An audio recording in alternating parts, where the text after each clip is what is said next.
बूढ़े किसान की कहानी। एक शहर में एक बूढ़ा किसान रहता था।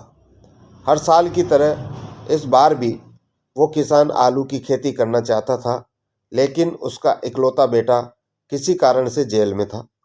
वो बूढ़ा किसान अब कमज़ोर हो चुका था और इसलिए उसने खेत जोतने का फैसला छोड़ दिया। उस बूढ़े किसान ने उदासी में अपने बेटे को, जो कि जेल में था, उसे खत लिखा। उसने खत में लिखा,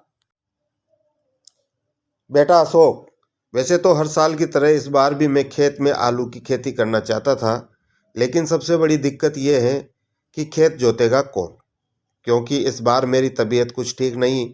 डॉक्टर ने आराम करने के लिए कहा है और इसलिए मैंने फैसला किया है कि इस बार मैं खेती नहीं करूँगा। काश तुम यहाँ होते तो खेत जोतने में मेरी मदद कर सकते और हर साल की तरह इस बार भी हम मुनाफा कमा पाते। खैर, अब जब तुम जेल से वापस आओगे तो ही खेती करूँगा। तुम्हारी माँ की तबीयत भी कुछ अच्छी नहीं रहती और मैं चाहता हूँ कि इस बार ज़्यादा से ज़्यादा समय उसके साथ बिता सकूँ। मुझे पता है कि अगर तुम यहाँ होते तो मेरी मदद ज़रूर करते। खैर, अपना ख्याल रखना। मैं आशा करता हूँ कि तुम जल्द से जल्द जेल से रिहा हो जाओ। तुम्हारा पिता।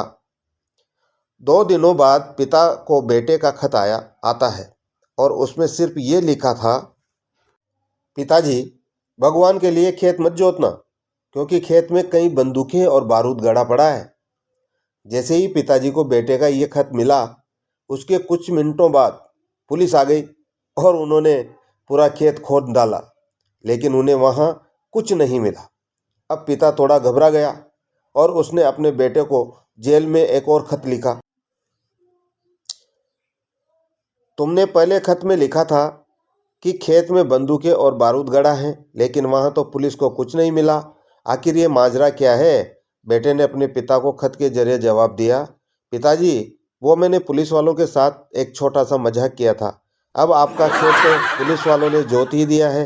अब आलू की फसल आसानी से हो जाएगी। माफ़ कीजिएगा पिताजी, जेल में रहते हुए आपकी इतनी ही मदद कर पाऊंगा। धन्यवाद। हमारे चैनल को सब्सक्राइब करें।